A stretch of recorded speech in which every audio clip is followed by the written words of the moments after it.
Good afternoon, everyone. I'd like to welcome everyone to Get in the Herd. Get in the Herd, the award winning podcast here at the Machine Foundation. I am excited and I hope you are too. Today, we identified this as Testify Tuesday. Yes, yes, here at the Machine Foundation, where we are about saving families and healing families and saving I was lives. about to I say, you got it. almost got that backwards, Walter. Either way, that's what we do.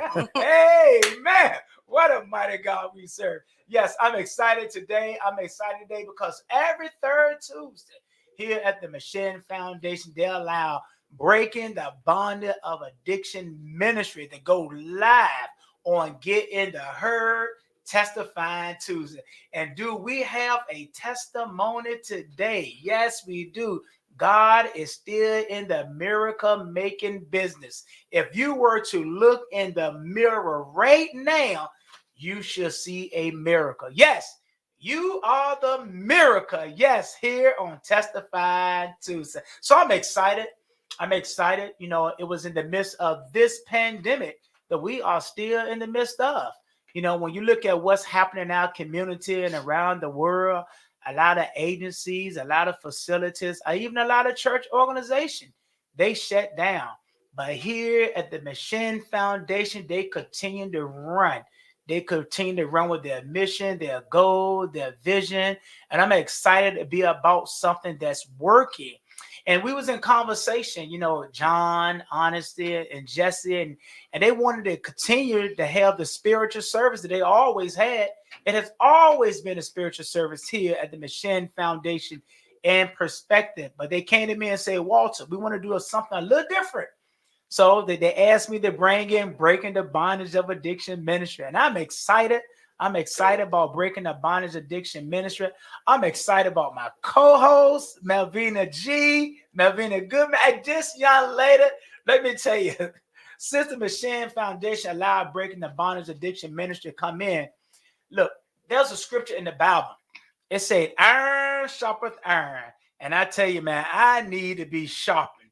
So I'm telling you, if you are the strongest person in your support group, you may want to change group or at least add somebody to it. So here at Breaking the Bondage Addiction Ministry, when they allowed me to bring this ministry, I went and got my co-host, Melvina, this young lady, this woman of God. You talk about from a male perspective and also from a female perspective.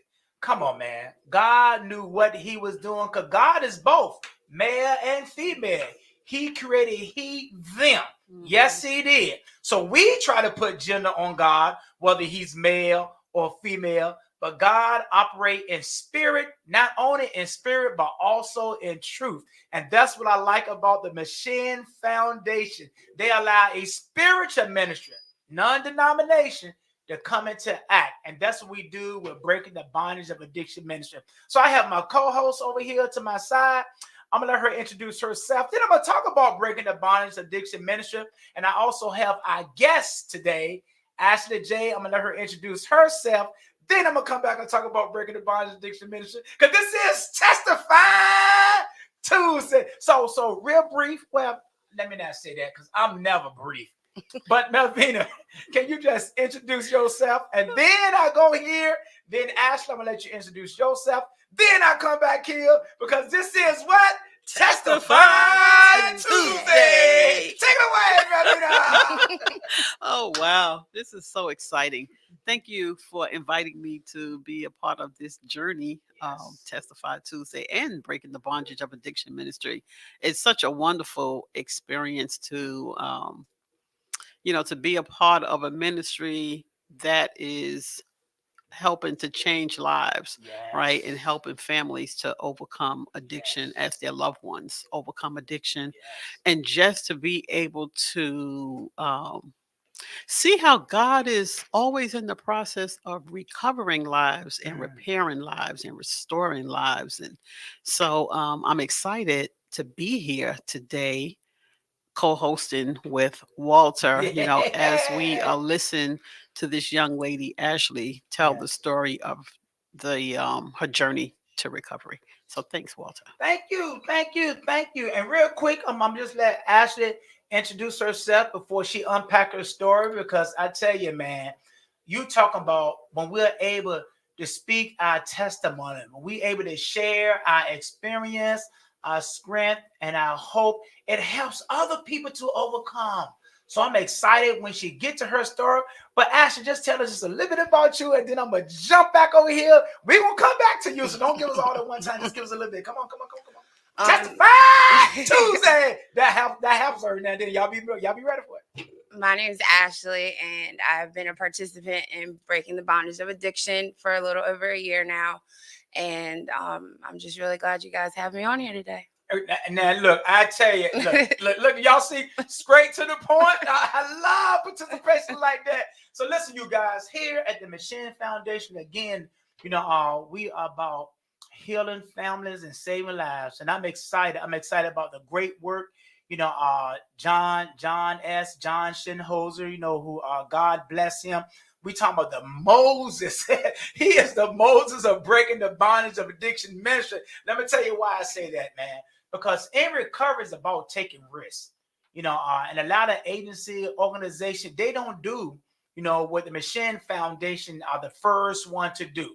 They allow a spiritual perspective and the biblical perspective to huddle up in the same house, right? They allow us to come here every Sunday from 9:30 to 11, where we are able to read one of the steps of the program in a 12-step program. So you belong to AA, NA, CA, AA, AAA. Just come on in, because we practice all pathways of recovery here at the Machine Foundation. So knowing who John is and the risk take, because that's what you got to do in recovery. God will give you a new things eyes have not seen, nor as ears heard. The things that God have installed in the hearts of man that love God. And I thank John from loving on God, allowing this ministry to come in to whereas we take the 12-step perspective and the biblical-based perspective in one setting. Because there is a Bible scripture for every step. Whether you knew or not, the steps come off the Bible. And this is a learning, this is a teaching. We're not so much engaged in those preaching moments, but because here our focus point is on the new participant. John always had a heart for the new participants. And our focus point is on getting them some of this step work in their life. And also, what does God say about this step work that we are practicing that we know come out of the Bible? Hey, man, you ain't got to agree with me. I'm just excited that John taking a risk. And other organizations, other agencies, they are following along. This Thursday, we had a faith-based gathering here at the Machine Foundation. We had the Muslims. We had the rabbis. We had those Pentecostal guys. We had those apostolic denominations. We had the Baptists. Look, we all huddled up in one setting for 5 hours. Yes, 5 hours. 5 is the number of grace. And God gave us grace in this space. And I tell you, the people's soul was fed. Their minds were challenged. Their way of teaching was expanded. And we had such a great time in that setting. But let me just tell you what breaking the bondage of addiction ministry is about, right? Here it is. And then I'm going to get to the young lady who's going to give her testimony, because I'm excited about what? Testify Tuesday. Amen. So here it is. Breaking the bondage of addiction ministry. All right. We are a non-denomination spiritual ministry where anyone may join us. We know it was the drugs, alcohol, or other addictive behaviors that got us to this ministry, but it is God, as we understand him, who lead us into a lifestyle of change. How many of y'all know change ain't change until you change? And if nothing changed, Nothing changed. there you go. Come on, know somebody know that catchphrase. If nothing changed, nothing changed. So I'm excited about breaking the bondage of addiction ministry. Once a person come into this ministry, yeah, it was a drug and the alcohol that got us here. But we know after God blessing me to be clean 26 years, I still, even on today, deal with a lifestyle of change. I am not the same person I was just even before the pandemic, because we are ever growing, we are ever evolving, we are ever changing in God. Now, here it is. I got two more pieces that we're going to get to our testimonial. Here it goes, right?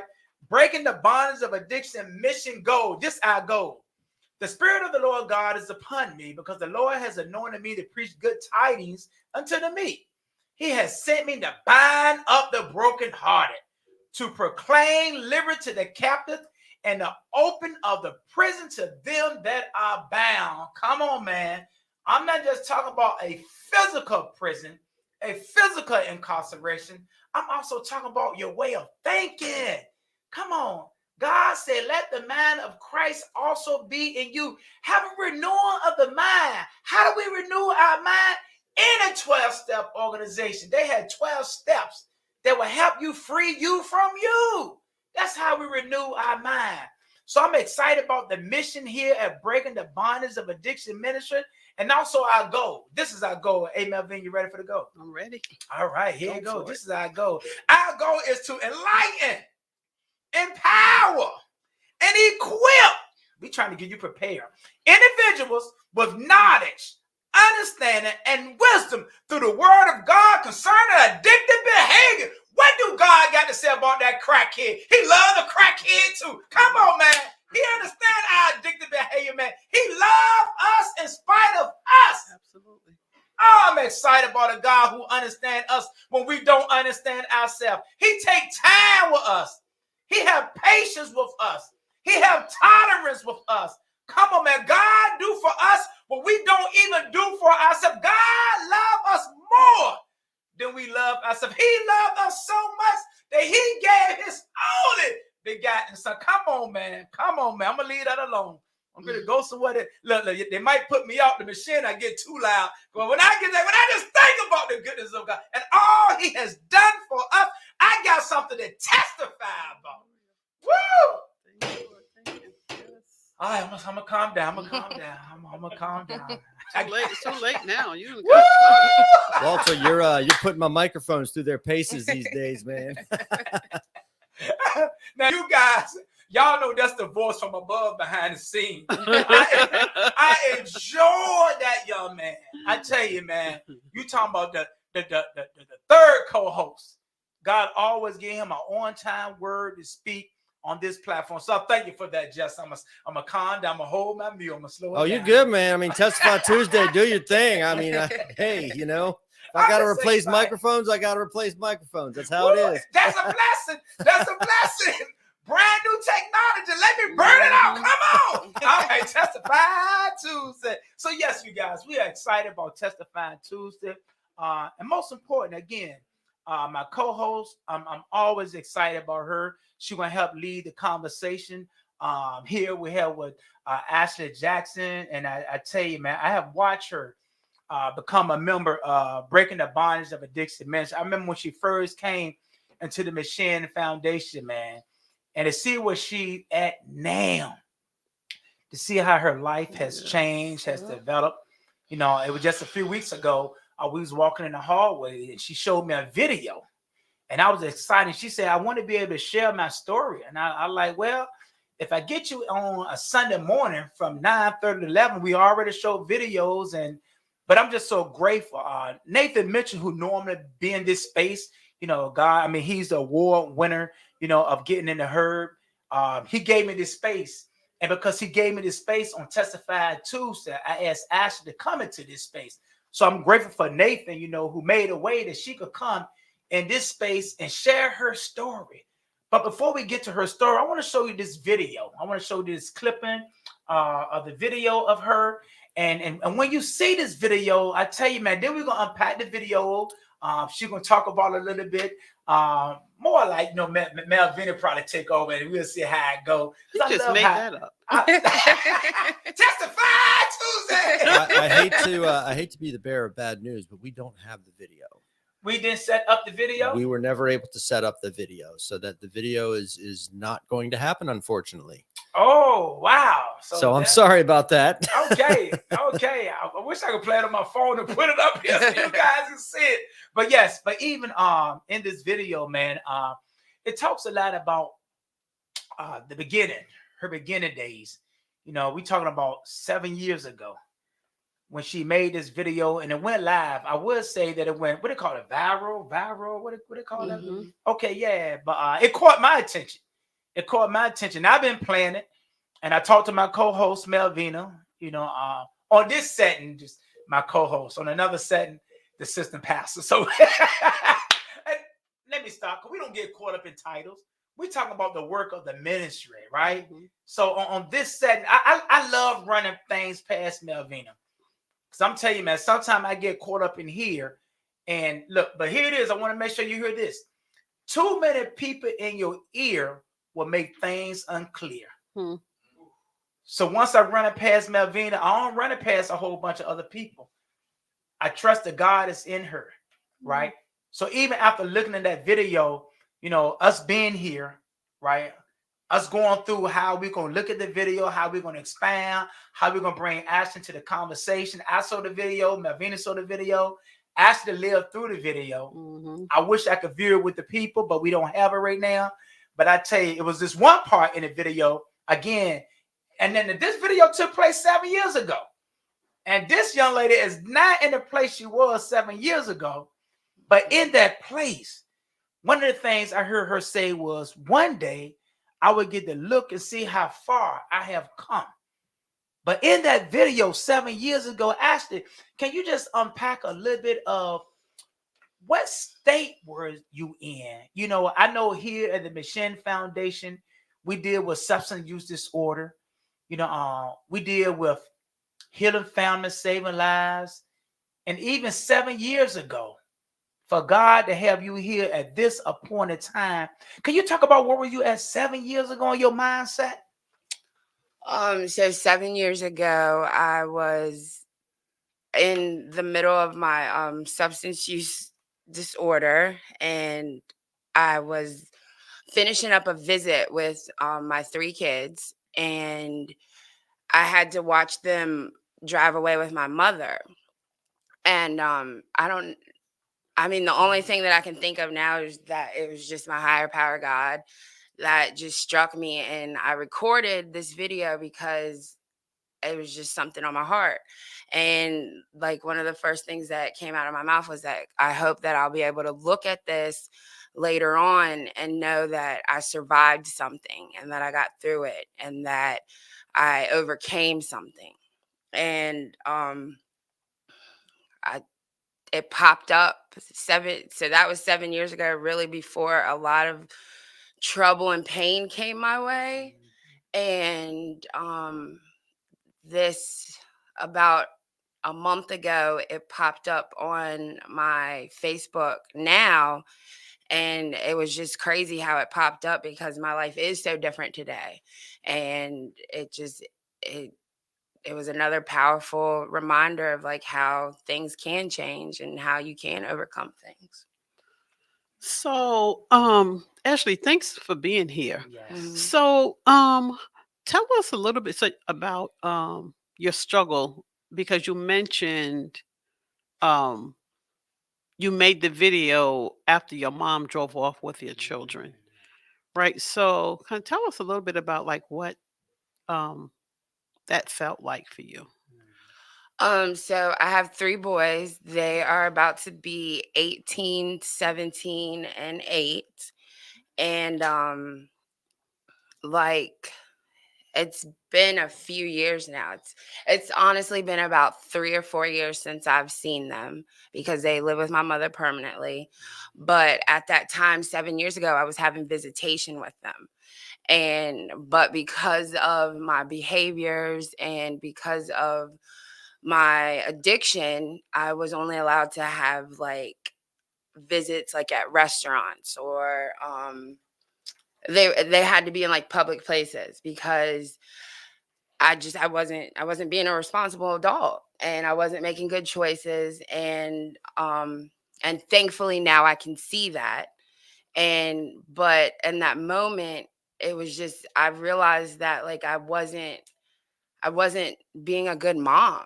I wasn't being able to be there for my kids. And it was really painful to just like have to watch my kids drive away and like not be able to be there with them and not be able to like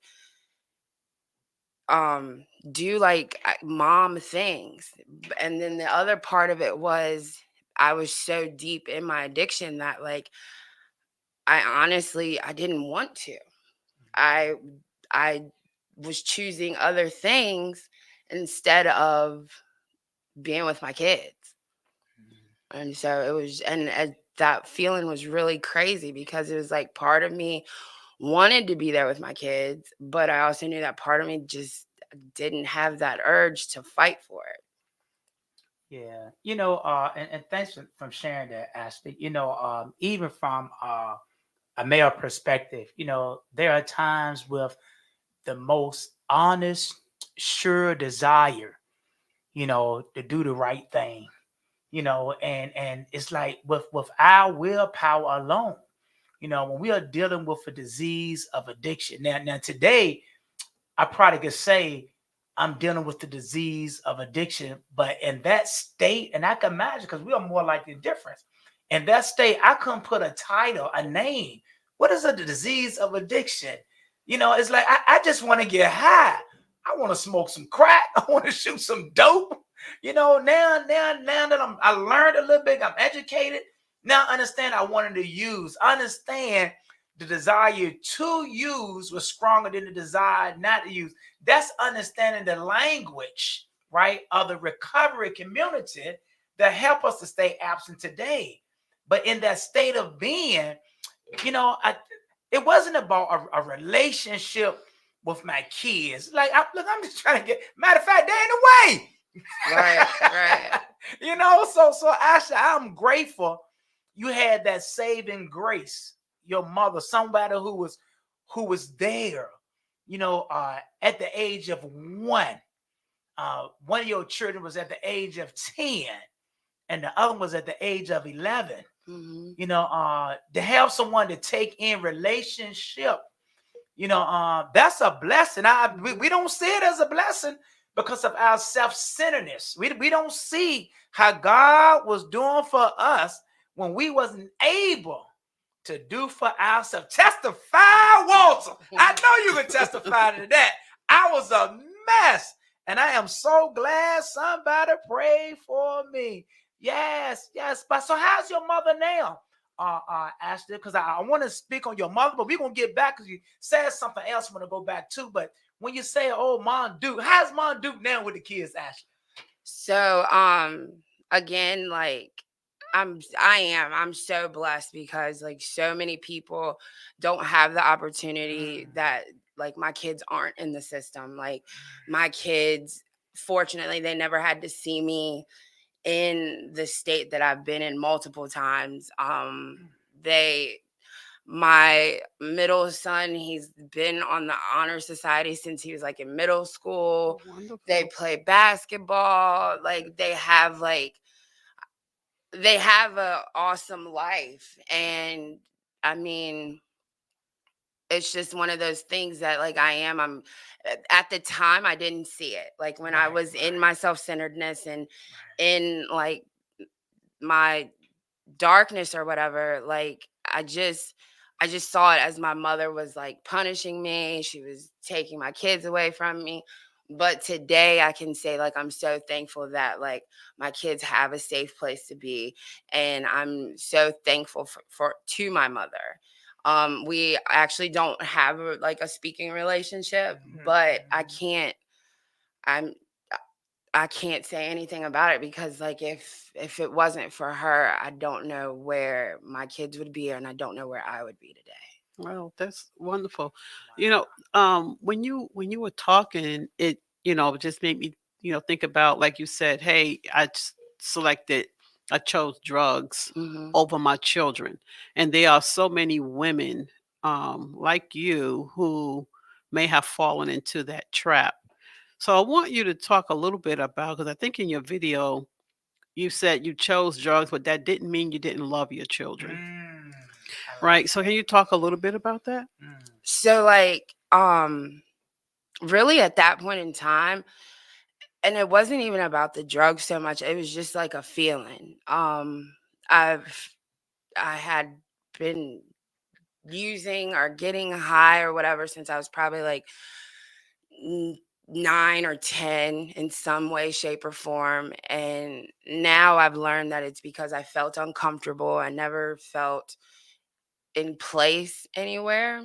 And so, like, that was like my magic potion to like feel comfortable, to feel accepted.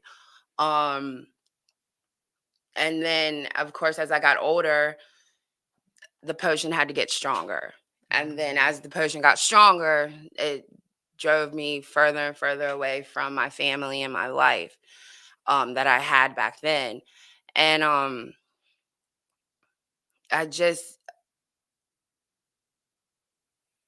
I couldn't see past it. Like I couldn't see past just trying to make myself feel better.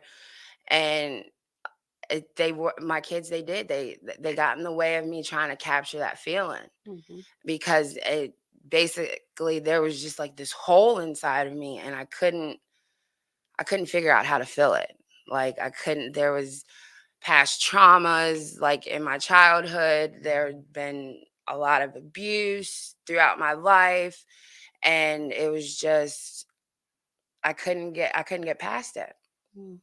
Yeah, thank you for saying all that. And so for people that are listening, Ashley has identified quite a few different things that happen that contributes to addiction. And so, you can come from the best of families, have the best support, but when things go wrong sometimes, with children with, physical abuse, verbal abuse, emotional abuse, sexual abuse, neglect, abandonment, hunger, there's so many things that can be very traumatic for children. And so even though, you may have a supportive family, sometimes things are happening that the family is not even aware of. And sometimes they are aware. And oftentimes when they are aware, the parent may feel powerless to do anything to help. And so oftentimes people who come into treatment, they come with a lot of baggage, and they need to unpack some of that stuff in order to even begin to recover. So that's what I'm hearing you talk about. Just, it's not that you didn't love your children, and it wasn't even an importance issue whether the drugs was more important. It was a coping skill. Like Exactly. there was such a big hole in your life that you wanted to be there, but you also wanted to use drugs. And if you don't understand the disease of addiction, it is just cunning, baffling, and insidious. It will try to win at all cost, even in your greatest fight. If you don't have someone to help you fight, and you don't have the necessary tools to fight, then it'll be hard to overcome. And so for, mothers and fathers out there who have, your children, kind of became secondary, hopefully something in Ashley's story, will help you to kind of come to terms with your own guilt and shame, and just know that help is available, and McShin Foundation is one of those places where you can receive some help. Yeah. And Ashley, and thanks. See, look, I told you I got me a great co-host. I mean, she made me sound important. So yeah, thank you for that, Melvina. But Ashley, you had said something. It was in a video. And I think I heard you say a little bit of now, but I want to know, can we go, and unpack a little bit, because you said that being willing, not all the time we force, but the disease will make us more willing, to do anything, to capture, or to try to feel that feeling, and I know some of the behaviors, that my disease of addictions, when I try to get that next one, when I ain't had no money, I'm talking about, you talking about stealing, you talking about prostituting, you talking about some of the things that I have done, against my will, against my will. But the thing about, I like, well, testifying Tuesday, because I'm not doing it today. Mhm. Glory! I can talk about it today because I'm not doing it. Now, if I was doing it today, I might have some shame and some guilt, right? Because I'm still living it. But because I could testify to the healing process. Now, check this out, right? It's on the remove. Because if I pick up the drug or the alcohol, it may lead me back. So some of the things that you was out there doing, Ashley, can you talk about that? Because again, For those who are seeking recovery, here at the Mission Foundation, we are about healing family and saving lives. And if you got identified with some of the behavior that you are practicing, or a family member got identified with their loved one, practice some of the behaviors, please reach out to the Mission Foundation. There's always room for one more. We'll find a bed. We'll find a cot. We'll bring you into place, because we're about healing family and saving lives. So Ashley, can you talk about some of those things that you was out there doing? So basically I came from, like, on the outside, if you looked at it, it was a perfect family. Like, on the outside, everything was perfect. On the inside, it was crazy, because, like, there was just a lot of just emotional stuff, and willing to do anything to capture a feeling. Like, I kept diminishing myself, like, in regards of relationships, like, being in abusive relationships, not, like, just numbing myself to deal with getting beat, or just excusing crazy behaviors that today, like, I wouldn't even tolerate, because I know that I don't deserve that. Putting my life at risk, like, so many ways. Just it's crazy today, because I look back at it, and it's like, yeah, like, I remember, like, my dad, he would call me, and I couldn't even talk to my family, because, like, it was just to the point where I just didn't want to hear it anymore. Like, I didn't want to hear, like, how bad things were, or you need to do this, or you need to do that. So I pushed my family away, because I didn't want to have to deal with the guilt and shame, or have to hear what they had to say. Just, it was so much. Like I said, like, just, it was so much. Like, it's everything that was against what I am now. Like, lying, stealing, cheating. I remember I stole from my grandmother, my great grandmother, who gave me the world. Like, it would be nothing for me to walk in her house and just take anything to get whatever I needed. Yeah, I was just such a different person. Like, it was just, I had no compass whatsoever. Yeah, I'm glad you said that, because I really want our listening audience, even if you go back and listen to it at another time, I really want you guys to hear, especially those who caught up in addiction today. We are more alike than different. None of us is unique, right?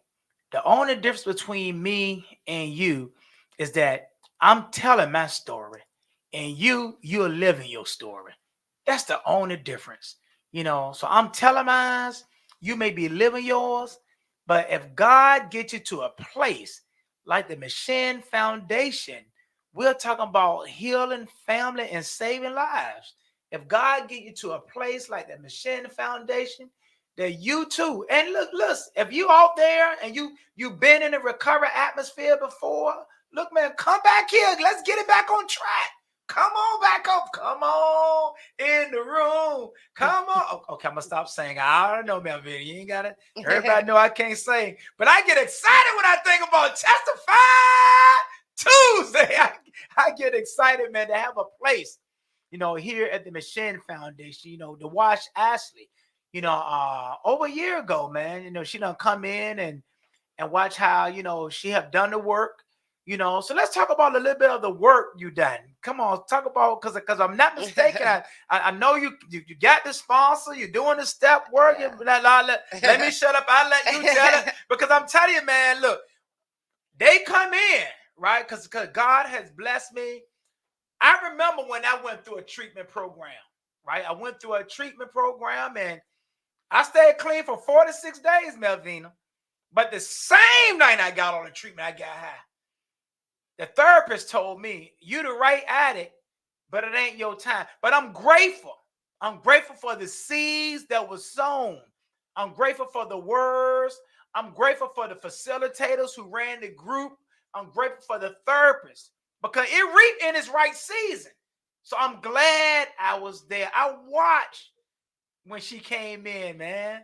You know what I mean? And I remember the many moments, the many times people were speaking to her life, right? I remember when she left. I'm like, oh Lord, she came back. You know what I mean? Because one thing I want you guys to remember, right? A relapse, right? Relapse happens in recovery and it's part of your experience. Everybody don't have to relapse. But what you experience in that season, that information don't go anywhere. So we kind of all joy. But come on, Ashley, tell us some of the work that you're doing today. Come on. So yeah, I was totally somebody that came and went a bunch of times here at McShin. Thank God they let me come back. I don't know what I would do without McShin for real. Like they've let me come back so many times. Like even in just in this last year, I think I've been here 4 times. That just I don't know. But Beautiful. before I didn't want to do the work. Like I didn't want to hear what anybody had to say.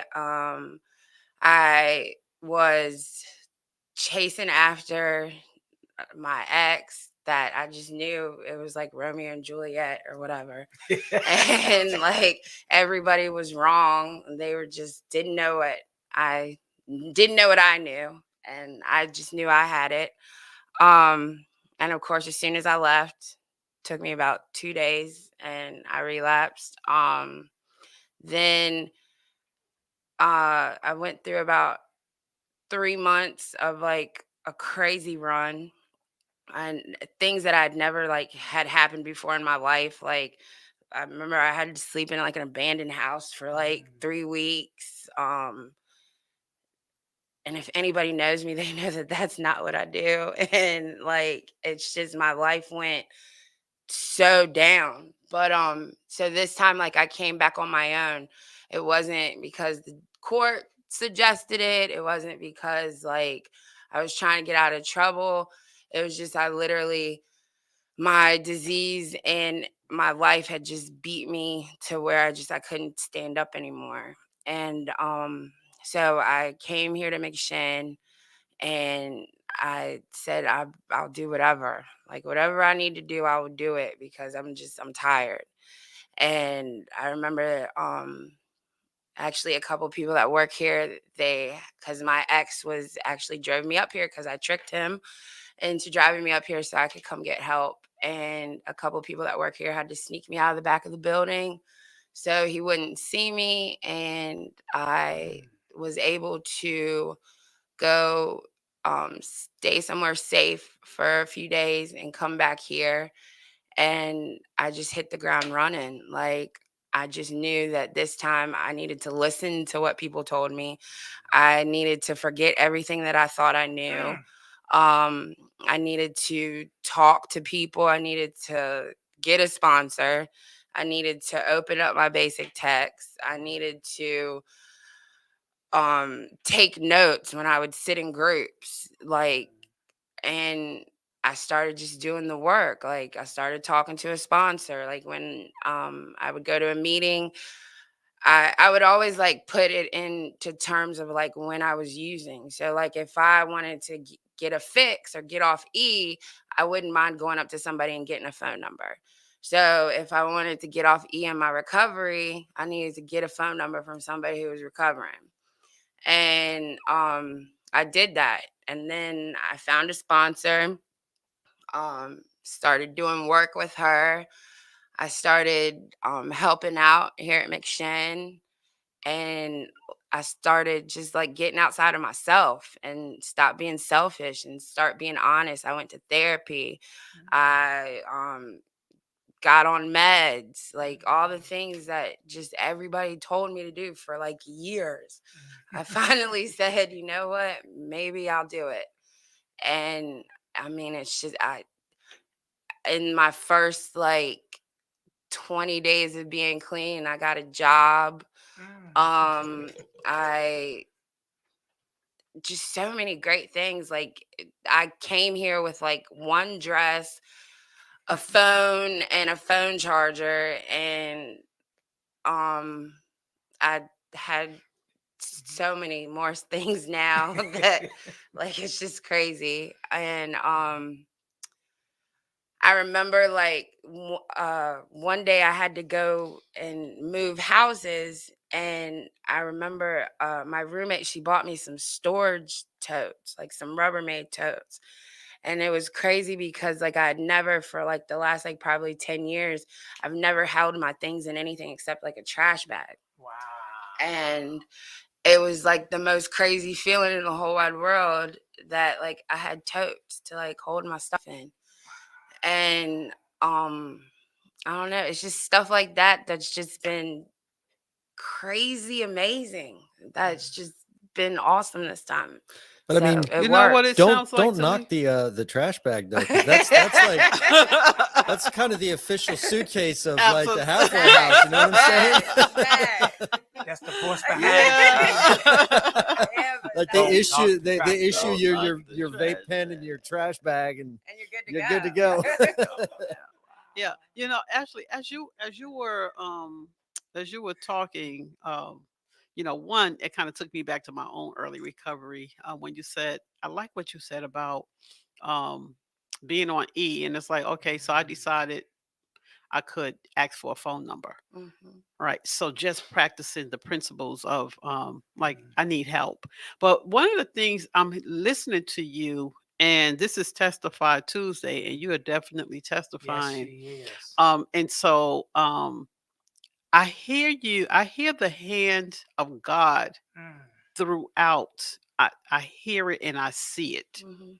throughout your story. You've not said it, but you Right. have said it. Mhm. Right. And so yeah, so what role do you feel like God or a higher power has played in your recovery? It's actually crazy that you say that because like so I've always had like a crazy relationship with my higher power because like my family had like mixed religions when I was a kid. So it was like really conflicted, and I never understood it. Like the one piece that I always understood as a kid was that like I knew how much I loved my kids, and like I said, shout out to my mom, but like I couldn't give up my kid for my mother, I don't even think. But to think that like God gave up Jesus for like Mm. everybody, like people that are gonna like talk about him, like not respect him and all that other thing, like that was something that always stayed in my mind about God. And so then that like gave me like a concept that I could like hold on to for like a little bit. Then this time when I came back, I thought about like my life was really greasy before, and if I survived my life in that greasy mode or Mm. like doing all that crazy stuff, something out there was helping me survive. And it wasn't me at all because I was just doing crazy stuff. So I figured that if like something out there was helping me survive when I was doing wrong or in my using, then if I turn it around and I'm doing good, then there's absolutely something that's going to keep me going. Mm. And when I look back now at my life, like I see so many things, like so many things that have happened, so many people that have like passed away, or the situations that they've passed away in. I know that it's literally only like the hand of God that I was not dead with them, or just like moments that if I would have done anything different, then something crazy different would have happened. So like today I totally understand that like everything in my life happens for a reason, and like I totally like jump on faith, and because I mean, A, that's all I got, and B, it's kind of nice knowing that I don't have to fix everything and that I can lean on somebody else who is caring and loves me that will help me in my life. So that's where I've gotten to with my like higher power. Thank you for that. I have to jump in and make a comment about the higher power situation, because I know for a lot of people in recovery, it's very hard to to wrap your mind around a higher power. Mhm. Because when you initially think of a higher power, you think of maybe a being, or like a god or something like that. And that was one of the things that the first time I came around to the rooms, it kind of turned me off, Mhm. because I didn't want to jump into something that, and I hate to say this, but it sort of felt like a religious cult type situation. And it was all because of the higher power situation. And what I want to be very clear about is a higher power does not just necessarily refer to something that is worshipped, or something that's religious, or something that is a being. One of my sponsorship brothers, his higher power is the hope for change. Mhm. That's and what that means is that every day he thinks about becoming a different person, becoming a better person, and that is what drives him, and that's what he looks to as his higher power. Yeah. So I just kind of wanted to throw that out there for, if there's anybody listening, or anybody that hears this that, kind of has trouble with the higher power. Because I know for me personally, that was something that I struggled with for a long time. I've since found my higher power. Mhm. But it took me a while, because I couldn't wrap my head around exactly what a higher power was. So That And was that's oh, I'm sorry. sorry. Yeah, so that's interesting that you say that, because generally the guidelines for a higher power is that this power is loving, caring, and forgiving, right? So kind of like how and then you get to put the legs and the feet and the arms, and which is the beauty, I think, of recovery, is that God is not necessarily defined for you. Now, in the rooms, you will hear people talking about God in various different ways, but that's not that's the fellowship. That's not the right, program. right, And right, so, I think oftentimes people, like what you're saying, you can't separate out that. We're saying this is a spiritual, not religious program, but you hear all these people talking about religion, right, and it's right, pretty clear that they're talking about a religion. You right, kind of know right, the language, so it takes time to determine that this is an individual preference. My preference is Jesus Christ, or my preference is right, right, Buddha or Muhammad, whatever people. That's an individual preference, but that's not what the program, the literature. It right. doesn't promote that. So, but I think it takes some time and just meeting different people. Hmm. And so, if this pathway to recovery doesn't work, you'll find another one. Right, right. So one thing doesn't work. What's not a one size fits all. So, um, that's you were And gonna say I gotta something. say, I love what Walter says. Good orderly direction. That's It. right. I was ready to testify. Yeah. On good order and direction. But I'm gonna let Ashley go ahead and finish, and I'll jump back in. Go ahead, Ashley. I want to hear that you had to say. Thank you, sir. So like on my higher power piece, like I was totally somebody that was like that too, because I it just made me uncomfortable, because like I had such like a crazy history with religion. But so like honest, and that's why like I say higher power, because like sometimes it's just how I get comfortable with it. But to me, it was honestly at first just like a energy, like a force or something that just I knew it wasn't me, and I just knew that I couldn't like what I didn't have to do it, Mhm. and that's what helped me. Yeah, yeah, and that's Justice, Ashley, Melvina, you all had said something that was very relative to whatever community of people who engaged to your hearing. And I say that to say, at Breaking the Bondage of Addiction Ministry, it's identified as a non-denominational spiritual ministry. That's what it's identified as. But because of the religious I practice when I'm facilitating the service, it has a tendency to feel empowered by that which is in me.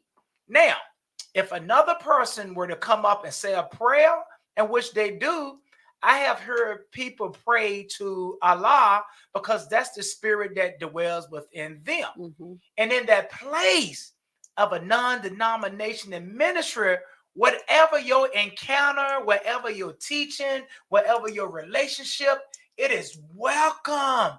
It is welcome because we must try the spirit by the spirit. Again, God is not male or female. God is spirit. So whatever spiritual connection, we could come together and we could agree that hope. We talking about the spirit of hope.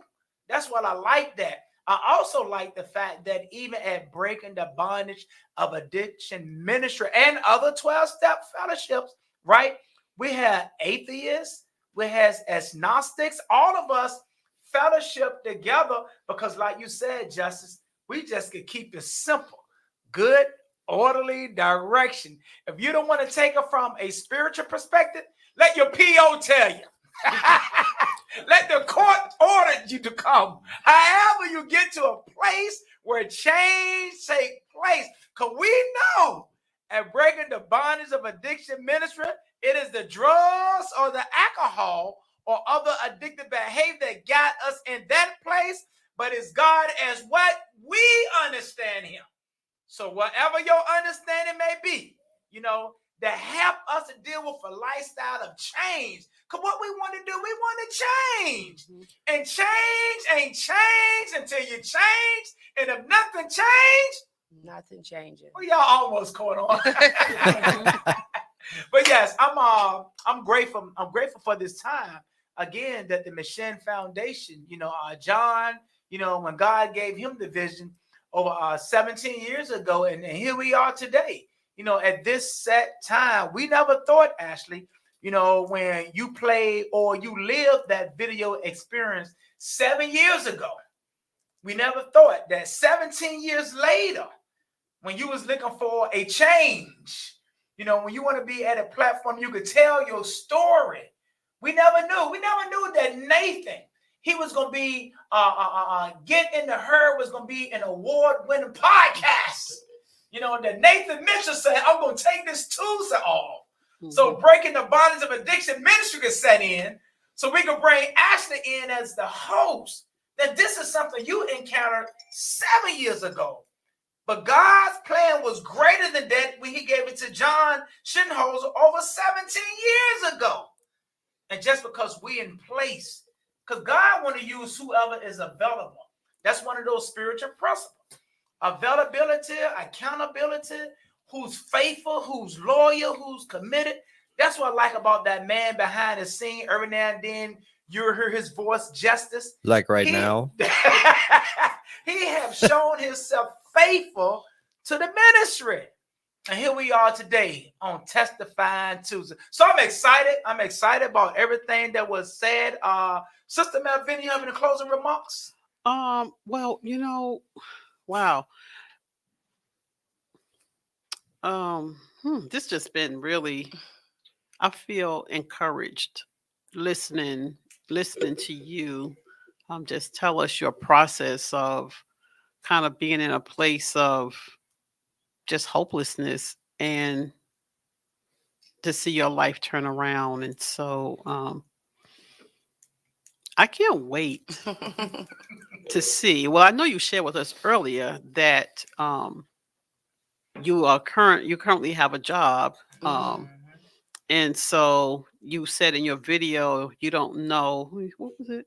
One day I'll be able to look back and see how far I've come. And so for us to be able to sit here, I mean, one, that you're sitting here with us, right? So that's like a major thing that you are sitting here on a podcast telling your story. And so I feel really blessed to have met you. And so it doesn't really matter, like how much clean time somebody has. You don't know who can help you in your recovery. And that's what we learned. I've been here 31 years, but you have helped me. You have helped me just, your humbleness, because you and your candidness and the vulnerability and the transparency that you have shared with us today. So, my hope and prayer for you is that you continue to look forward and that you continue to follow that internal God, that energy, the Spirit of God, within you, so that you could just stay on this path to recovery, and anybody else out there as well. Like, just keep hope alive, because It doesn't really matter. Walter has a saying that's what's in front of you will soon be behind you, Mhm. right? So sometimes it doesn't seem that way, but we can probably all look in our lives and see the thing that was giving me the most pain, like it's behind me now. I didn't know how it would get behind me, but somehow it is. And so, whatever I've gone through, it is strength for the journey ahead, that I have some stepping stones that tells me that if I got through that, then I have some skills to get through the next thing. And that hopefully what I go through is going to definitely help me. And there'll be people who will hear my story and will be able to just have strength for one more moment. So thank you. Yeah, thank you for those closing remarks. What about yourself? Does you have any closing remarks you want to make? Thank you for having me. And actually, a good thing is today I have 4 months clean. So, so I'm excited about that. Yes, and I'm excited too. And to have watched you again over the year. The Breaking the Bondage of Addiction Ministry. We just celebrate our first year in existence 3 weeks ago. Mhm. And I remember when the ministry got started. I remember Ashley. I remember her coming through. I remember not seeing her for a while. I remember her coming back, and and I just watched the miracle unfold. But when that video came up, and to hear where she was at 7 years ago, I heard suicidal thoughts, not wanting to be here, was grateful her kids was in a safe place. I was grateful to hear that in spite of her action, she loved her kids in her heart and making that decision, and was grateful. The family member stepped in and kept the kids out the system, and just watching the healing, that's taking place in her life. And I just believe, when you have the whole barrel of apples and you take the one rotten apple out, right? You take the one apple, every apple that was in the barrel has got affected, so it takes time. So once we start dealing with the rotten apple and watch how this apple, look how fruitful she become, and her spirit multiply. And when she made that connection back with the family, how the healing began. So I'm excited, Ashley. I'm excited to see as you continue to matriculate on your road to recovery. Mhm. I am excited for the Machine Foundation. When people want to come back and get it back on track, it's like the doors swing both ways. You come in, you leave out. They don't turn their head down. They don't say no. They always find room for one more. So there's anybody out there who's listening in, who want to help sponsor the machine, want to help sponsor participants, to come here at the Machine Foundation, where they're about healing family and saving lives. We have some information out there on the podcast, and at the same time, our sister Melvina, she will give us some announcements, that's happening here throughout the week, upcoming weeks, and every day is a blessed day here at Get in the Herd with Nathan Mitchell. Thank you, Nathan, for allowing me to have Tuesday. Go ahead, Sister Melvina. Okay. All right. So, as always, there's so many exciting things happening at the McShin Foundation. And so this evening, if you're interested, there is After Hours Tuesday. That is this evening at 6:00, right here at the McShin Foundation. Yep, that's gonna be a good show. And so it's a special conversation with a New York Times best-selling author, Anna David, and social worker and author J.D. Graham. So you definitely want to stop by for that. And then tomorrow, Nathan again. Yep. The McShin Recovery Coach. Oh, McShin Recovery Coach and Coachee Day. So join us for McShin participant check-in with their recovery coach, and that's at 2:00 tomorrow. Then on Friday, November the 19th at 9:30 a.m. And all of these are Eastern Standard Time. I'm sorry. Nathan and Justin. I think Justin is the voice that you've been hearing in the background. It is. So they have a filmmaker, Greg Williams, and for the award-winning film, The Anonymous People. So, and Nathan will tell us a little bit more about that in a few minutes. And so that is the stay in the herd stuff. And then one more thing, on Tuesday, November the 30th at 7:30 p.m., we have a rep here, Abigail Spanberger, for the Virginia 7 district. She will be here to talk about the various things, in our community. So hopefully you can join us for Get in the Herd and all these different events that are going on. Thank you. And now we turn it over to Nathan. Nathan, come on in. Nathan, do what you do and close us out in your own way. And again, Nathan, I want to thank you before you close us out in your own way from allowing Breaking the Bondage of Addiction Ministry to come in every third Tuesday. We call it Testifying Tuesday. I'm excited to see who the next participant or community member will be here on the third Tuesday in December to testify about the goodness of recovery. And remember, you guys, whatever's in front of you will soon be behind you if you just don't use. Go ahead, Nathan. Wow. Wow. I want you to be my hype man. I'm not used to not being in front of the camera, but y'all can't see me. I'm just in sweats. My hair's all ratty. My teeth are out. What a beautiful show. Ashley, thank you so much for coming and sharing your story, testifying today. And Melvina, I love having you in the building. You just add class. You do gravitas and class to just this space. And I'm so grateful that you've become such an integral part of not only the spiritual service, but the rest of the way things go here at McShin. Just want to thank you for putting those announcements out. I want to spotlight again Friday at 9:30 a.m. I know it's a weird time. It's a weird time for me. I got to get my coffee up, but I'll tell you what, this is a special show because we have award-winning filmmaker Greg Williams here. He is the filmmaker of The Anonymous People, heavily featuring John Shinholzer. He is here to talk about his new feature documentary film coming out called Tipping the Pain Scale. And that's going to be coming out in a few weeks. We've got a sneak preview here at the McShin Foundation. Well, let me rephrase. We got a sneak preview coming to Henrico County. We're going to have it at the Henrico Theater at 5:30 on Monday, November 22nd. If you want any information about that, it's free. How much do you think it costs? Free. How much do you think it costs? Free. It's free. Free. So we're gonna have this is, by the way, this is underwritten by the Virginia Association of Recovery Residences, who has graciously and generously provided funding for this event. We're gonna have some food. We're gonna have some snacks. We're gonna have the movie. You can follow along online. Follow us on Facebook. I'm going to be posting stuff all week.